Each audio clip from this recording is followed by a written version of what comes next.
Hello বন্ধুরা, কেমন আছো সবাই? চলে আসলাম নতুন আরেকটি ভিডিও নিয়ে। বেশ কিছুদিন আগেই ছিল কৃষ্ণের জন্মাষ্টমী, আর সেদিন ছিল রাধা অষ্টমী।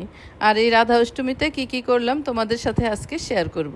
রাধা অষ্টমীর জন্য কিছু বাজার সদাই নিয়ে এসেছি, এগুলো এখন গুছিয়ে নেব আর একটু পরে ভোগের জন্য রান্না করব। কিছুদিন আগে একটা মাটির চুলা বানিয়ে রেখেছিলাম, সেটা তো তোমাদের সাথে শেয়ার করেছি। আর সেই চুলোতেই আজকে রাধা অষ্টমীর জন্য রাধারানীর ভোগ রান্না করব। রাধা অষ্টমীর ভোগের জন্য তো অনেক কিছুই রাঁধতে মন চেয়েছিল, খিচুড়ি, পায়েস। ঘরের মধ্যে মাটির চুলায় এত কিছু রান্না করা যায়নি, তবে পায়েস আর তালের বড়া বানিয়েছিলাম। এই চুলাটা আমি অনেকদিন আগেই বানিয়ে শুকিয়ে রেখেছি। এখন নিচের থেকে কিছু লাকড়ি নিয়ে এসেছিলাম, সেটা দিয়ে আর পেপার দিয়ে চুলাটা ধরিয়ে দিচ্ছি। এখানে নিয়েছি 1 লিটার দুধ, এই দুধ দিয়ে রান্না করব পায়েস। আর তালের বড়া বানানোর জন্য তালটা ঘষে নিয়ে ময়দা দিয়ে মেখে রেখেছিলাম। ঘরের মধ্যে লাকড়ি দিয়ে চুলাটা জ্বালানোর চেষ্টা করছিলাম, কিন্তু বারবার নিভে যাচ্ছিল, তাও জ্বালিয়ে নিলাম। দুধটা জাল করতে অনেকক্ষণ সময় লেগেছিল, আর তার মধ্যে চলে এসেছিল বৃষ্টি। বারান্দা দিয়ে বৃষ্টির ছিটে ফোটা আসছিল আর বাতাস ছিল, তাই বারবার নিভে যাচ্ছিল। এতটুকু পায়েস রান্না করতেই 1 ঘন্টা লেগেছিল।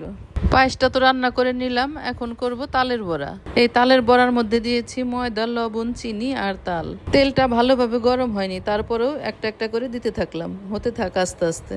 তালের বড়া বানানোর জন্য মেখেছিলাম তো অনেকখানি, কিন্তু কতগুলো ভেজে আবার রেখে দিয়েছিলাম।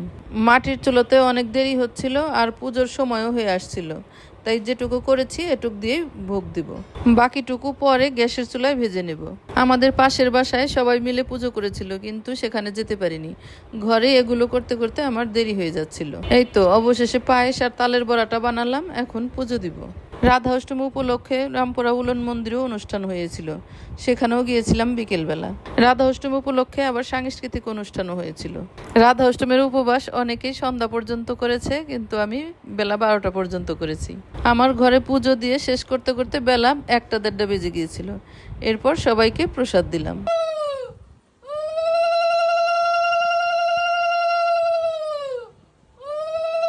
দুপুরবেলা প্রসাদ খেয়ে রেস্ট নিয়ে তারপর চলে আসলাম মন্দিরে। এটা ছিল রামপুরা হাতিরঝিলের উলন মন্দির। এখানে খুব সুন্দর করে সাজানো হচ্ছে। একটু পরে কীর্তন হবে, প্রথমে হবে সন্ধ্যা আরতি, তারপরে গীতা পাঠ, তারপর হবে সাংস্কৃতিক অনুষ্ঠান। এই মন্দিরের আশেপাশের অনেক লোকজন এসেছিল রাধা অষ্টমীর অনুষ্ঠান উপলক্ষে। অনুষ্ঠান শেষে এখানেও খিচুড়ি প্রসাদ দেওয়া হয়েছে। এখানে আমি সাংস্কৃতিক অনুষ্ঠানে একটা ভজন সঙ্গীত করেছিলাম, আর বেশিক্ষণ দেরি করেছিলাম না, বাসায় চলে এসেছিলাম।